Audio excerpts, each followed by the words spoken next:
Quebec versus Mexico. It does look that way. Andrew, team captain, walking across the field here.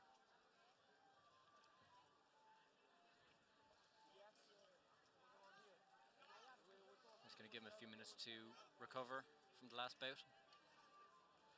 Absolutely. Mexico looks ready to go.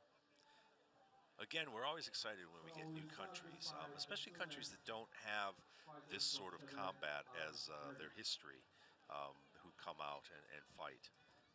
The countries, New Zealand, South Africa, Mexico, United States, Canada, even, where the question is, a lot of the armor is 14th century and everything's supposed to be period authentic to 14th century, but what would period authentic be in 14th century in the United States? I don't think it would pass the safety test anyway. I don't think it would pass the safety tests.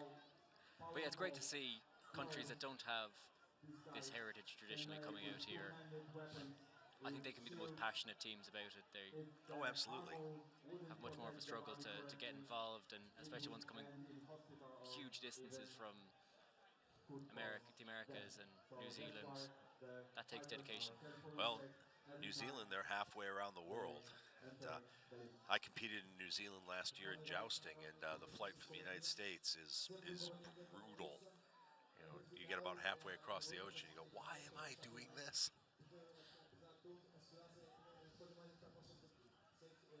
But I made great friends with the New Zealand team there. They were having a IMCF competition while we were jousting, and had a great time with them. It's a great way to meet people. I have friends all over the world because of this kind of competition. And the great thing about this is when you have this many fighters in one location, everyone is so nice to each other because they know everyone there is a fighter. And there's no ego. You just accept it, that the man standing next to you is tough, is going to be a good fighter. Because if you step out on this field, you don't do it lightly, because death is always right around the corner if something goes wrong. If your armor fails, something could happen. Now, you trust your referees, you trust your marshals, you trust your other opponents, but things do happen. And so anybody that's willing to stand out here on this field always gains my respect. All right. We're just about ready to go. We have Quebec and Mexico.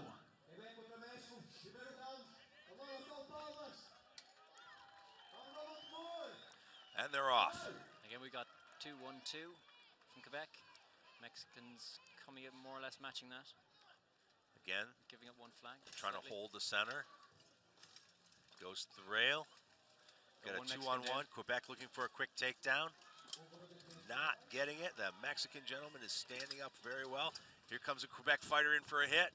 We do have 5-on-4. Oh, we have somebody who has lost a weapon. Quebec fighter. It's one of the Quebec fighters. Grabbed one.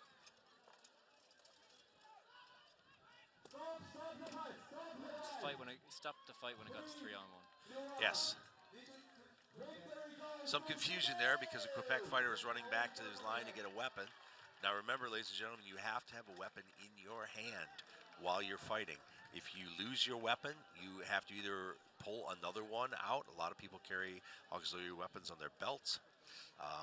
Or you have to go to your back line and a team member has to hand you a weapon. The important thing to remember is the rule is specifically in your hand. If you grab the sword by the blade, that still counts. I've seen people grab the weapon as long as it's in their hand and they turn around and start hitting people. Absolutely. And if you've been chased up the field while some guy's hitting you in the back, because you might not be able to fight, but they're allowed, you're going to be pretty angry by the time you manage to grab a weapon. You want to get some revenge. He has free substitution, and he can make all three between the rounds. Well, it looks like Quebec is putting 4 men on the field. Oh, they miscounted. Counting is hard. I'll give you that. So we've got 5 Quebec fighters on the field. Marshal's coming over to check his Aventail on his helmet. And the Mexican team is standing looking very dapper. in their green, white, and red tabards. They look eager to get started. Oh, and you can hear the appreciation for the Mexican team.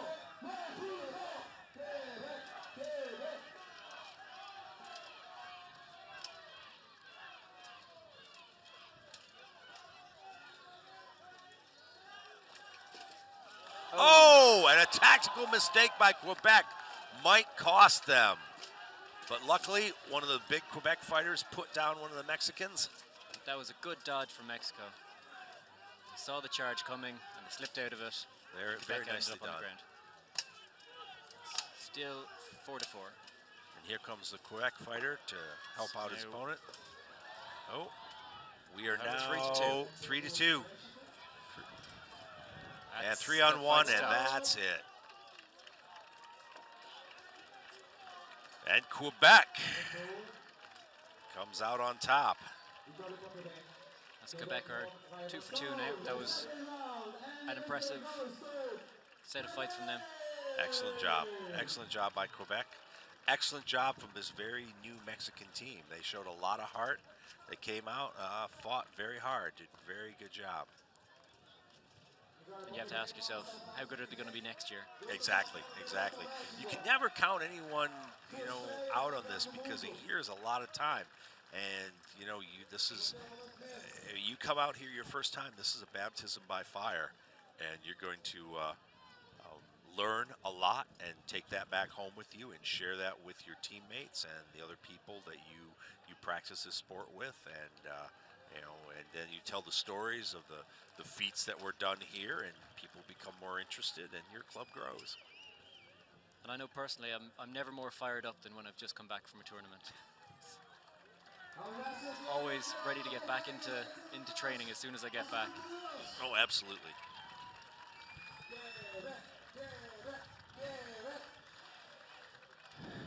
Cheering from the crowd for Quebec. All right, ladies and gentlemen, that concludes the excitement here at the International Medieval Combat Federation Tournament 2016. I'm Dale Walter from the United States of America. I will be back with the announcing tomorrow. I believe, Brendan, you'll be back tomorrow too? Yes, I will. Okay. All right. Excited. Everyone have a great rest of your day wherever you are across the world.